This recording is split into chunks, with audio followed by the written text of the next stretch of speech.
আজকে ছিল 36 উইক্সের growth scan, last growth scan, এটা লাস্ট ইউএসজি বলতে পারো ডেলিভারির আগে। তো আমরা সকালে টেনশনের মধ্যেই একটু প্যানিক করছিলাম, দুজনেই চলে এসেছিলাম চেম্বারে। তো তারপর সেদিনকে কিছু হসপিটালাইজেশনের জন্য কিছু ডকুমেন্টস জমা দিতে হতো, হসপিটালাইজেশনের ফর্ম ডাক্তারবাবু উনি সাইন টাইন করতেন, সেগুলোর জন্য আমরা একটু আগে আগে পৌঁছে গেছিলাম। এটা চেম্বারের মধ্যেই বসে আছি। ডাক্তারের নাম তোমরা দেখতেই পাচ্ছ, ডক্টর প্রিয়তোষ কুমার দে। এখানে বসার পরেই মোটামুটি আমাদের স্ক্যান ট্যান সব হয়ে গেল। বিকেলের মধ্যে রিপোর্ট হাতে পেয়েছিলাম, এই যে দেখতে পাচ্ছ তোমরা রিপোর্ট, এটার ব্যাপারে পরে বলবো। তো আজকে যেটা শেয়ার করব সেটা হচ্ছে 36-37 উইক্সে গিয়ে আমি সকাল থেকে কী করতাম, কী খেতাম। তো সকালে উঠে অ্যাজ ইউজুয়াল একটু ঘুম থেকে উঠে প্রণাম সেরে নিয়ে খালি পেটে জল খেতাম, বেশ খানিকটা জল, মোটামুটি প্রায় অনেকটাই, বটলের একটা হাফ মতো খেয়ে নিতাম। তারপরে ওয়াশরুম তো সকালবেলা হয়েই যেত, আর সারা রাত তো ওয়াশরুম করতে করতেই রাতটা কেটে যেত ওয়াশরুমে যেতে যেতে। খাওয়ার পরে রাত্রিবেলা কিছু ড্রাই ফ্রুটস ভিজিয়ে রাখতাম, যেমন ওয়ালনাট, কাজু, কিশমিশ, আমন্ডস, খেজুর, এইগুলো সকালবেলা খেতাম, এমটি স্টমাকেই খেতাম। জল খাওয়ার পরে এটা খেতাম। তারপরে এক এক দিন এক এক রকম ব্রেকফাস্ট থাকতো। কোনো দিন এখানে দেখো আজকে এখানে খেয়েছি, কোনো দিন রুটি তরকারি, কলা আর ডিমটা মাস্ট থাকতো প্রতিদিন ব্রেকফাস্টে। আর তার সাথে তোমার কোনো দিন খেতাম হচ্ছে ব্রেড টোস্ট নুন দিয়ে, বা ব্রেড টোস্ট চিনি দিয়ে, এরকমভাবে খেতাম। কোনো দিন পরোটা খেতাম, কোনো দিন চাউমিন খেতাম, কোনো দিন আবার তোমার অনিয়ন ধোকলা টাইপের খেতাম, বিভিন্ন রকম সুজির পোলাও, অনেক কিছু খেতাম। তারপরে এই যে তোমার পরোটা বা লুচি, এইগুলো এখন একটু খাচ্ছি, না হলে শুরুর দিকে হালকাই খেতাম। তারপর মুড়ি তরকারিও খেতাম, কখনো সবসময় ভালো লাগতো না বলে মিলিয়ে মিশিয়ে ব্রেকফাস্টটা করতাম। ব্রেকফাস্ট হওয়ার পরে তার 1-1.5 ঘন্টা বাদে এই কান্ট্রি ডিলাইট থেকে অর্ডার করা থাকতো, প্রতিদিনই একটা ডাব দিয়ে যেত, ডাবের জলটা খেতাম। শুরুর দিকের 5-6 মাস ডাবের জলটা খাইনি, তারপরে কিন্তু ম্যান্ডেটারি ডাবের জলটা আমি খেতামই। এরপরে তোমার মোটামুটি 1.5-2 ঘন্টা বাদে ফ্রুটস খেতাম, সব রকম ফ্রুটস মিলিয়ে মিশিয়ে, যেদিন যেরকম যা যা সিজনাল ফ্রুটস পাওয়া যেত সেটা খেতাম। তবে ম্যান্ডেটারি এই মুসাম্বিটা কিন্তু এভরিডে আমি মিলের মধ্যে রাখতাম। এরপরে সারাদিন যেহেতু সময় কাটতো না, তখন বসে বসে নয় মুভি দেখতাম, নানান রকম কিছু মানে ওয়েব সিরিজ দেখতাম। তো আমার সঙ্গে সঙ্গে কিন্তু সময় দিত আমাকে এই যে আমাদের বসে আছে জন্টি, ও আমার সঙ্গে বসে বসে টিভি দেখতো। আর ব্রেকফাস্টের পরে আমার কিছু ওষুধ ছিল, যেমন আয়রন ট্যাবলেট, সেটা খেয়ে নিতাম।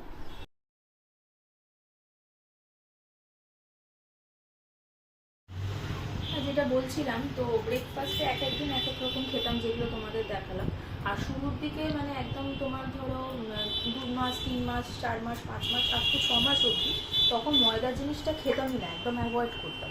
তো 6 মাসের পর থেকে, তাও 7.5 মাসের পর থেকে মোটামুটি ময়দার জিনিস খাওয়া শুরু করি, যেমন হচ্ছে পরোটা, নুডলস, এইগুলো খাওয়া শুরু করি। তার আগে একদম স্ট্রিক্টলি খেতামই না, খুব ইচ্ছা হলে তখন একটু লুচি বা পরোটা খেতাম, খুব ইচ্ছা হলে, রেয়ার, কারণ শুরুর দিকটা না খাওয়াই ভালো।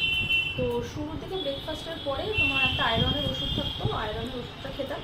তারপরে মোটামুটি 1-1.5 ঘন্টা গ্যাপ দিয়ে, শুরুর দিকটা অতটা ডাবের জলটা খাইনি, যেটা বললাম লাস্টের যে 3rd ট্রাইমেস্টার, তখন মোটামুটি আমি ডেলি ওই কান্ট্রি ডিলাইট থেকে ডাবের জলটা খেতাম।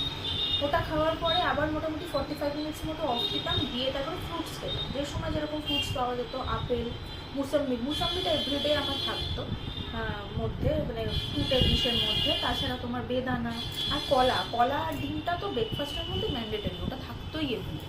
আমি একটা দিন সপ্তাহে নিরামিষ খেতাম, সেটা মঙ্গলবার, বাদ বাকি সব দিনই এটা ম্যান্ডেটারি থাকতো। ফ্রুটস খেতাম, ফ্রুটস খাওয়ার পরে আবার 1 ঘন্টা মতো গ্যাপ দিতাম। 1 ঘন্টা গ্যাপ দেওয়ার পরে তারপর লাঞ্চ করতাম। এবার লাঞ্চের ভিডিওটা আমি সেরকমভাবে তোমাদের সাথে শেয়ার করিনি, কারণ এক এক দিন এক এক রকম, তোমাদের কোনটা আমি দেখাবো, ওই জন্য আমি লাঞ্চের ভিডিওটা শেয়ার করিনি। তবে এটাই বলতে পারি, একেবারে অনেকটা ভাত আমি খেতে পারতাম না লাস্টের ট্রাইমেস্টারটা। প্রথম 3 মাস প্রচণ্ড খাবার অরুচি ছিল, চিকেন খাবার অরুচি, মাছ খাবার অরুচি শুরুর দিকটা। মাঝখানে আবার 2nd ট্রাইমেস্টার ওটা খাবার একটা অ্যাপেটাইটটা বেড়েছিল। লাস্টের দিকে গিয়ে ওটা আবার মোটামুটি মানে হাঁস হয়ে যেত, খেতে পারতাম না। তো কি খেতাম মোটামুটি, তাও যদি আমি ধরি ফুল 1 থেকে 9 মাস অবধি আমি ভাতের সাথে একটা করে সবজি থাকতো, সেটা যে কোনো রকম সবজি, তার সাথে কোনোদিন ধরো মোচা, থোর, এইগুলো থাকতোই, আর একটা সবজি থাকতো, ডাল থাকতোই, মুসুর ডালটা তো মাস্ট, ওটা খেতামই। তাছাড়াও তোমার মুগ ডাল, তারপরে অরহর ডাল, সব রকম ডালই আমি খেতাম, আমার ডালে কোনো রকম অরুচি হয়নি, আমি ডাল খেতাম। আর একটু বাটার আর নাহলে ঘি। তার সাথে থাকতো হচ্ছে মাঝে মাঝে চাটনি খেতাম, আর মাঝখানে তোমার মাছ, একটা মাছ থাকতো, ঝালের মাছ বা ঝোলের মাছ। আমি খুব একটা স্পাইসি মাছ খেতে খুব একটা ভালো লাগতো না। হ্যাঁ, খুব ইচ্ছা হলে তখন এই বর্ষাকালটা যেমন ইলিশ মাছ, তারপর চিংড়ি মাছ, পমফ্রেট মাছ, এগুলো সবই খেয়েছি। অসুবিধা আমার খুব একটা কিছু হয়নি। আর সব থেকে বড় কথা, আমার যিনি ডাক্তার উনি কোনো কিছুতেই আমাকে না করেনি, মানে উনি সব কিছুতেই বলতেন সব খাও সব খাও, তার সাথে একটা করে আমাকে দিয়ে দিয়েছিল, অ্যান্টাসিড দিয়ে দিয়েছিল, সেটা খাও, আর কোনো অসুবিধা নেই। কিন্তু আমি তাও বাড়ির লোকের কথা শুনে, বাকি সবার কথা শুনে সবটা খেতে একটু ভয়ই পেতাম।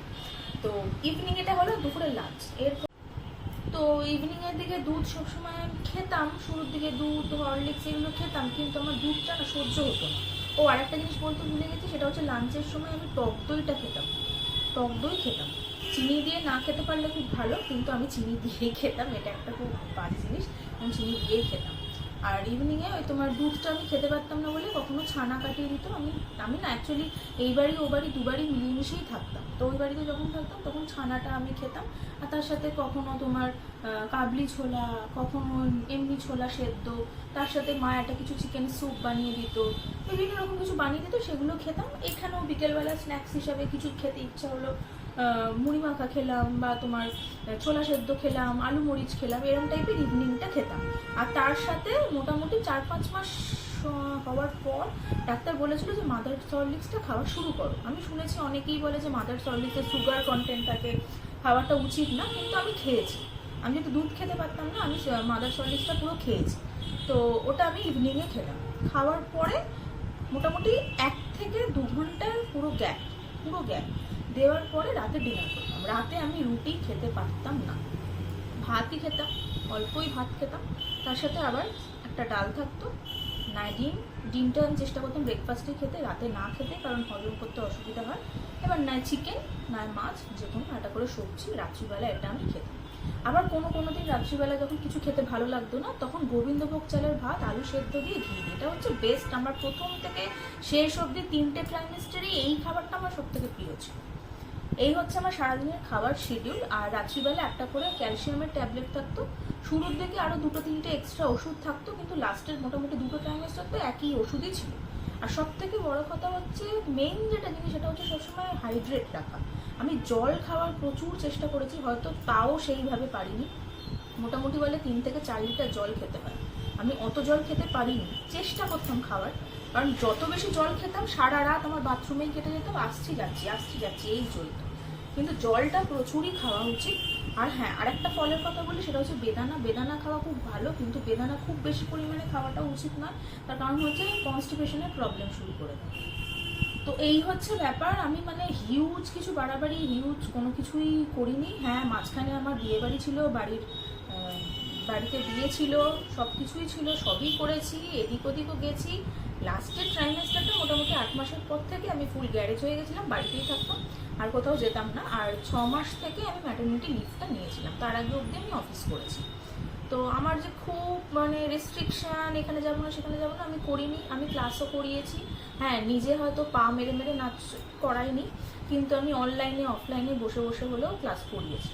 সবথেকে বড় কথা, এটার যে মোটিভেশনটা, সেটা আমাকে ডাক্তারই দিয়েছিলেন। উনি কোনো কিছুতেই প্যানিক করতে বারণ করতেন, তাও আমি প্যানিক করতাম।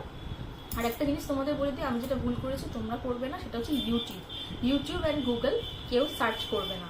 ওটা হচ্ছে মোস্ট ইনফরমেটিভ জায়গা হলেও ওই জিনিসটাই তোমাকে এত কনফিউজ করে দেবে, তুমি নিজে প্যানিকড হয়ে যাবে।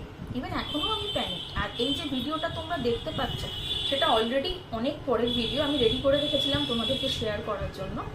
তো কিছু ইনফরমেশন তোমাদের তুলে ধরলাম। তো ভিডিওটা যদি ভালো লেগে থাকে অবশ্যই লাইক, শেয়ার অ্যান্ড সাবস্ক্রাইব করে দিও। আর আমাদের সাথে কানেক্টেড থেকো, তোমরা সবাই ভালো থেকো। আর কোনো রকমই কোনো কিছু জানার বা জিজ্ঞাসা করার থাকলে কমেন্ট বক্সে অবশ্যই তোমরা ওখানে লিখতে পারো, আমি আনসার করে দেবো। এরপরে আরও ভিডিও আসবে, তোমরা সঙ্গে থেকো আর আমাদেরকে ব্লেস করো। টাটা।